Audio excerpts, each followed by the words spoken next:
What's up, guys? This is Kyle, just giving you a quick update on my quarantine tank as promised.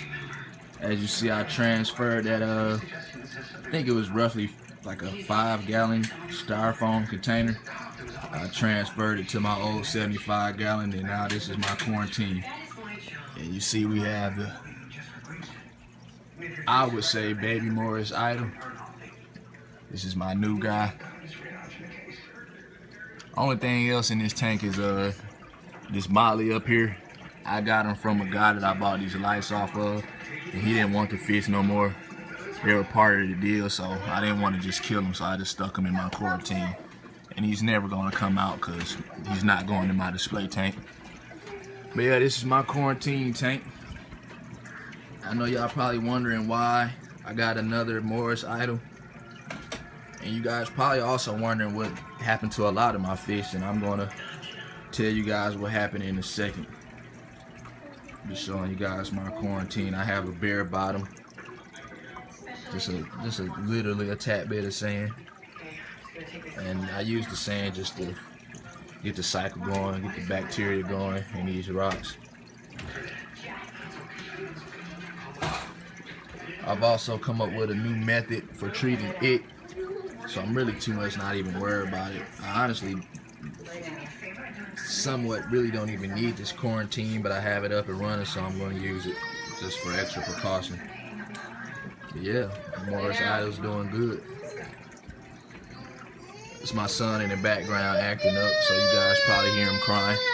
We're going to go downstairs to the display tank and show you guys what's going on.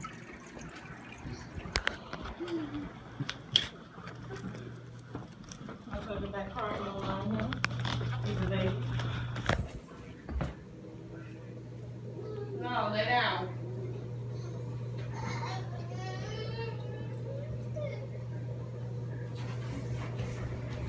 Just show you guys the tank real quick. Stop.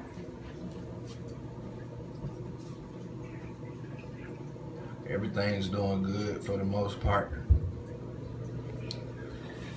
All right, now to the bad news, the discouraging part of this video. Say what's up, Sante. Say what's up, YouTube. All right, let's get into it. All right, so this is what happened. I've been into this hobby for about a year and a half now. And I started with a 35-gallon, transferred to a 55-gallon, transferred that to a 75-gallon, which is the one I just showed you upstairs, and then transferred it to this 125-gallon.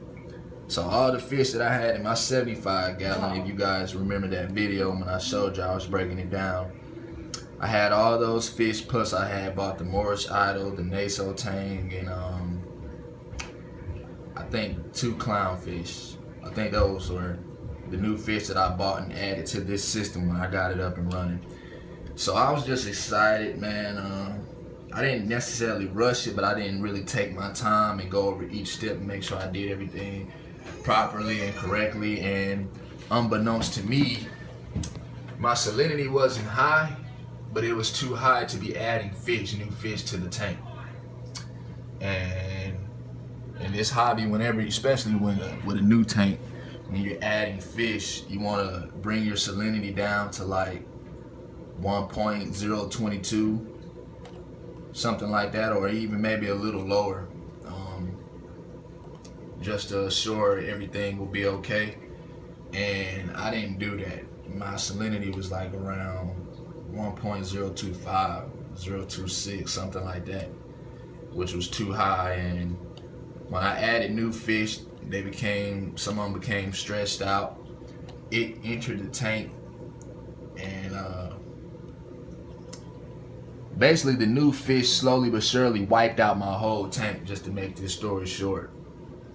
Fish that I started with when I first got into this hobby like a year and a half ago, even you know, the little damsels. I had a blue damsel named King, the little blue damsel with the yellow tail. Even he didn't make it, so I knew there was definitely something going on, a problem that I had to rectify, and that's sure enough, that's what it was, man.